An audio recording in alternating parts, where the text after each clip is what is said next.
আমি কারোর মন পাওয়ার জন্য কিছু করিনি কাকামণি। বড়মা বাড়ি থাকলে নিশ্চয়ই বড়মা নিজেই করতো। বড়মা আজকে নেই, তাই। ও, বড়মা নেই তাই তুমি বড়মার জায়গায় নিজেকে ফিট করার চেষ্টা করছো, তাই না তুতুল? ভালো, খুব ভালো, সত্যি বলছি খুব ভালো। আসলে কি জানো, আমাদের বাড়িতে না জয়াদির কোনো বিকল্প নেই। না আমি ওই ঘর গৃহস্থলীর কাজের কথা বলছি আর কি। হ্যাঁ, দিনকে দিন না পুরো ব্যাপারটা কিরকম যেন একটা ওয়ান ম্যান শো হয়ে যাচ্ছিল। ভাগ্যিস তুমি এসে আমাদের ঘর গৃহস্থলীর কাজে হাত দিলে। যাক, ছোট ম্যাডাম, আপনার মুখে মেয়েটার প্রশংসা শুনে কি বলবো, নিজের কানকেই কিন্তু খুবই প্রীত হলাম। মানে আপনি শেষ পর্যন্ত স্বীকার করলেন যে তুতুলের এই সংসারে বড় প্রয়োজন ছিল। অবভিয়াসলি শেখর বাবু, এ নিয়ে কোনো সন্দেহের অবকাশই নেই যে তুতুলের এই সংসারে প্রয়োজন আছে। ইনফ্যাক্ট আমি তো কখনো অস্বীকারই করিনি যে এই সংসারে তুতুলের প্রয়োজন আছে। দেখুন, আমি আগেও বলেছি, আমি এখনো বলছি, আমি ভবিষ্যতেও বলবো যে তুতুলের এই সংসারে প্রয়োজন অবশ্যই আছে। আসলে কি জানেন, এই সংসারে সকলের প্রয়োজন আছে। যেমন আমার প্রয়োজন আছে, যেমন ভগীরথদার প্রয়োজন আছে, ঠিক সেরকমই এই সংসারে তুতুলেরও প্রয়োজন আছে। একটা কথা নিয়ে তখন থেকে এত কথা হচ্ছে কেন সেটাও তো বুঝতে পারছি না। তখন থেকে তাড়া দিচ্ছিলে, এখন দেরি হচ্ছে না? না মা, ওই কথার কথা, এই নিয়ে কথা হচ্ছিল তাই কথা উঠল। মা, তুমি কি লাঞ্চ বক্সটা ক্যারি করবে? না, যদি করো তাহলে ভগীরথদার গাড়িতে ওটা তুলে দেবে। মাম্মার জন্য তুমি যখন বেস্ট ফুডের অ্যারেঞ্জমেন্টটা করেই ফেলেছো আঙ্কেল, তখন আর মাম্মা অকারণে লাঞ্চ বক্সটা কেন ক্যারি করতে যাবে, তাই না? এখন থেকে তো জানা রইল, এবার যখনই মাম্মা বেরোবে তখনই না হয় বাইরের খাবার নিয়েই। ও যখন কষ্ট করে বানিয়েছে তখন আমি এই খাবারটা নিয়ে যেতে চাই।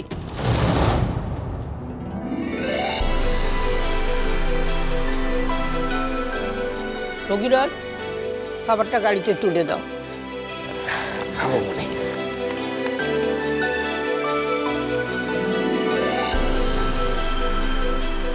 মাম্মা, তুমি খাবে বলে আমি খুব যত্ন করে রান্না করেছি।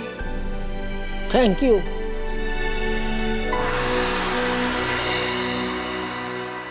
খুব গুণী মেয়ে।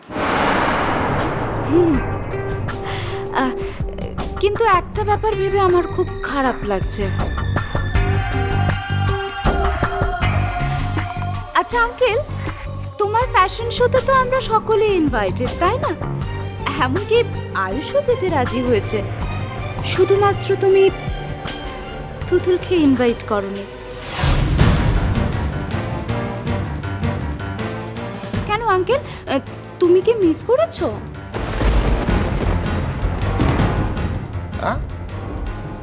না না, মিস করেছি মানে না, আমার মাথা থেকে একদম বেরিয়ে গিয়েছে।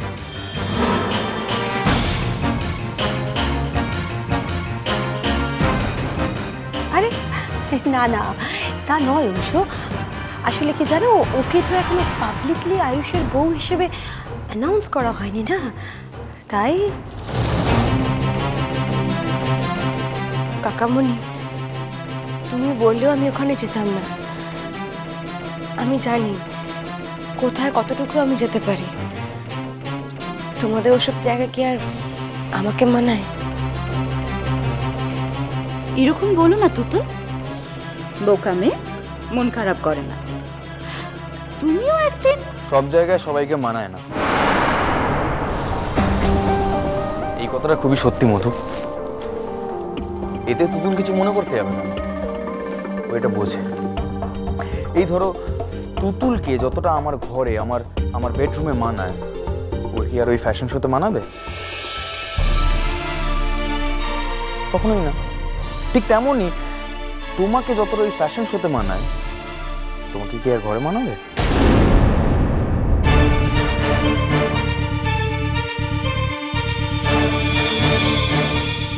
তুমি এখন খাবে তো?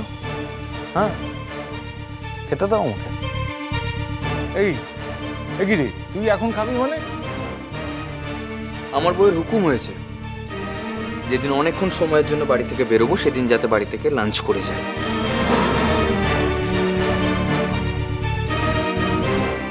আজকে আমার ডাবিং আছে, ডাবিং হয়ে গেলে যদি তোমাদের ওখানে শোয়েতে যাই তাহলে আমার ফিরতে লেট হবে, তাই আজকে আমার লাঞ্চটা করেই যেতে হবে। এই কথাটা ঠিক আয়ুষ, তুমি যদি বাড়ির রান্না খেয়ে যাও শরীরটাও ভালো থাকবে, পেটও ভরা থাকবে। মা, এবার কিন্তু আমরা বেরোবো। না, আমি তো দাদার জন্য ওয়েট করছি। দাদা যাবে বলছিল, যদি যায়। এই মা, আপনার বৌমা আপনাকে কিছু বলতে এসেছে। তো বৌমা কিছু বলবে তাই তো ভাবছি।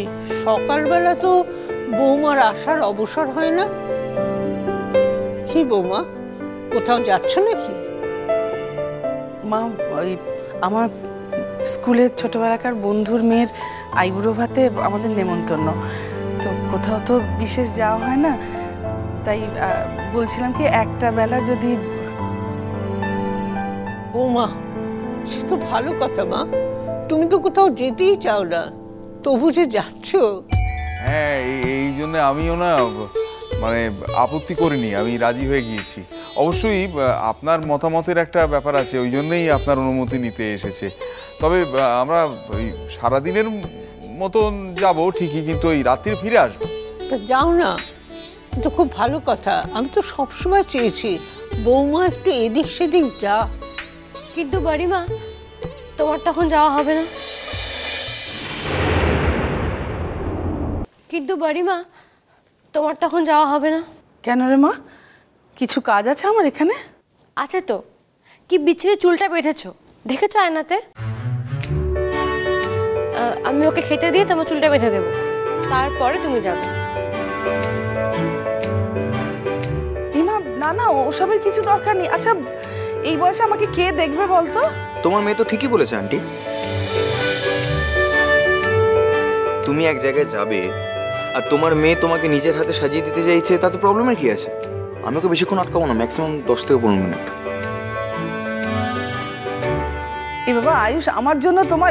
আরে না না, তোমার জন্য আমি তাড়াহুড়ো করছি না, আমার নিজেরই তাড়া আছে। এবার কেমন জব্দ? হ্যাঁ, এখন আর ওই যাতা সেজে আর যেখানে সেখানে যাওয়া যাবে না। এই যে দাদা, তোর জন্য ওয়েট করছি, তুই আমাদের সঙ্গে যাচ্ছিস তো?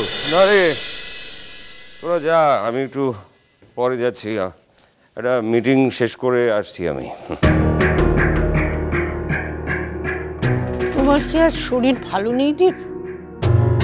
মুখটা শুকনো শুকনো লাগছে।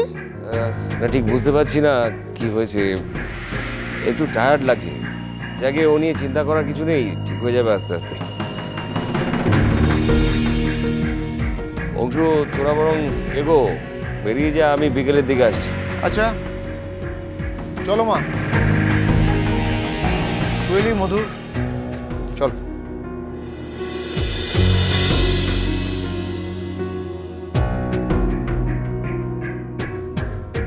আসছি তুতুল। আয়ুষ, আসছি, দেখা হবে অনুষ্ঠানে, কেমন? বাই।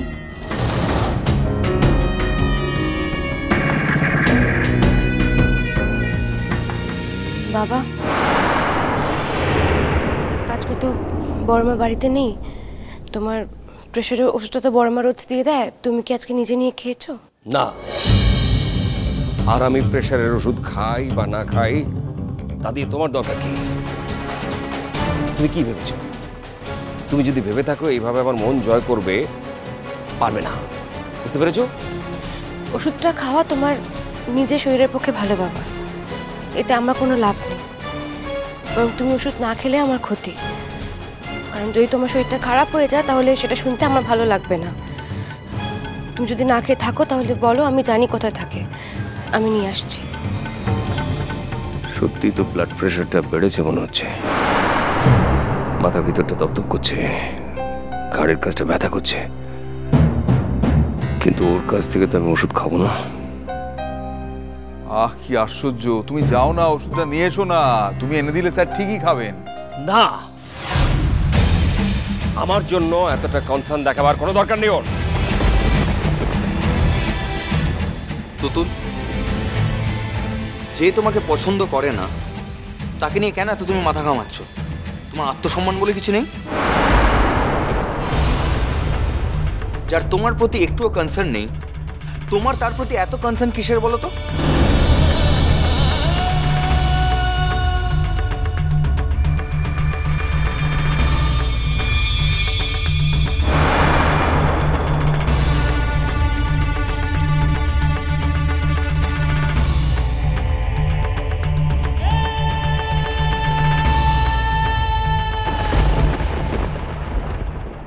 তোমার মতো একটা মেয়ের কাছ থেকে বাবা ডাক শুনতে আমার কেমন লাগে তুমি বুঝতে পারো না?